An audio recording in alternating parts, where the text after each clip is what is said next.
Dude, can you remember those beautiful days of your back in day with Banjo Tooie, playing that little teddy bear on the Nintendo 64? What is Rare doing lately? Well, they're working on Everwild, but the hell is Everwild, dude? Ever since Everwild was announced, we haven't heard that much about the game from Rare. As a fact, we know that the game was announced in 2019 and got another gameplay trailer in 2020 where we learned that our main characters would be the Eternals. They are supposed to play in a symbiotic way with the creatures we see in this fantasy world. First and foremost, Everwild is the latest project from Rare and the developers of Sea of Thieves. By the little bits of info that we can dig out from interviews, it's going to be a similar take on Sea of Thieves. I personally found Sea of Thieves to be an enjoyable game with an interesting proposal, that after a while it becomes shallow and repetitive on the kind of content it offers. That being said, I think it's my personal opinion, but at the very least, a fun game to play while you spend time with the pals. A game where you can have a couple of laughs and the silly vibe that the game allows you to build with your friends. That's the best and most of Microsoft games. To take advantage of the multiplayer games, and while bold and risky, I can only praise the attempt to build these high-risk proposals of games to have fun with your friends online, and just that, dude. Have fun, take a breath from the competitiveness, and just build stories and have fun with your close group of friends, because that's when these games truly shine. Thanks to interviews, we can see that Everwild is going to be similar to that of Sea of Thieves at some extent. Quote, "We'll learn a lot from Sea of Thieves," and quote, he said, quote, "At its heart, we love the idea of Sea of Thieves and players creating stories together, and I think with Everwild, Louise O'Connor and her leadership team are really passionate about giving players a world that they can lose themselves in, you know? A lot of nature feels magical." You know, when it comes to Sea of Thieves, dude, it's a weird game. It doesn't have that much to offer to you. But me personally, as a gamer, I find if I look deep below there, like deep on the deep on the memories of the game that I actually have with my friends, I remember just being silly and drinking ale and like silly stuff like that. Like the appeal of the game, it's so weird. You don't have a specific goal, you're just a pirate, dude. That's it. That's everything that the game has to offer to you. You're a pirate. You're exploring the sea with you're with the pals. You encounter some other people, and you actually feel like the silliness around it. It's a nice experience. I like it. I actually do. But it's not a game that keeps you going and going and going. If you're like a hardcore gamer like myself. While the game was announced almost 3 years ago already, it seems that the development is taking time and that it might actually be still quite a way before we can actually see it in our consoles, according to what the developers have said. Quote, "Part of the reason we haven't talked a lot about Everwild is because we're still feeling a lot of these things out. We're still playing around with gameplay ideas," and quote, and end quote. "We'll have plenty to say in the future on that, but we have an idea we feel really passionate about, and we think there's something special.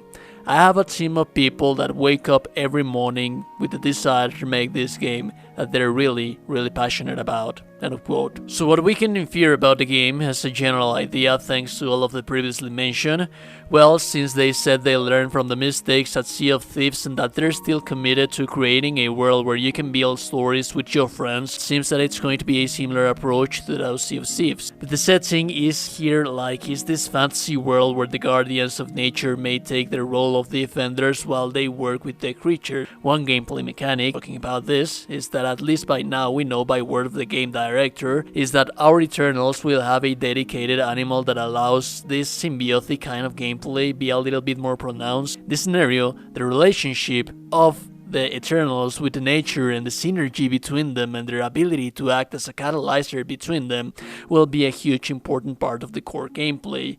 This synergy or this symbiotic gameplay, meaning that you need the animals to progress, to learn about the world as much as they need you.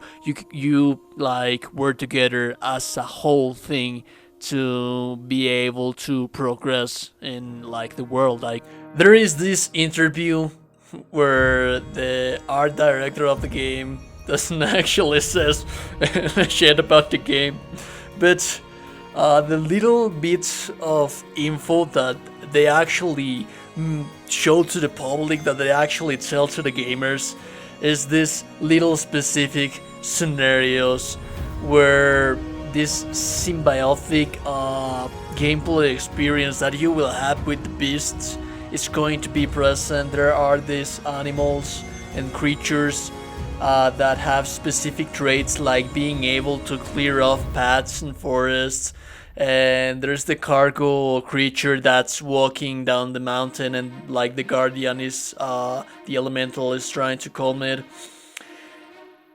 It just feels like I don't know, dude. It's a weird game. But I believe that there's I say this quite a lot, but I believe that there's potential in this thing. I believe that there's promise if they manage to implement all of these gameplay ideas in a way that it actually works and manage to make a functional, beautiful game that you enjoy, that you can enjoy for hours and hours with your friends. It's a nice thing, dude. So everything connecting the dots, having in mind that they did connected some ideas by learning from Sea of Thieves, that they're still committed to building a world that you can experience with your friends. In Everwild, the Eternals are protectors, and they form bonds with animals that then after function in a symbiotic way to move forward, learn more about the world, and the more you learn about the creatures, the better you'll be able to approach them. That is Everwild as we know it so far.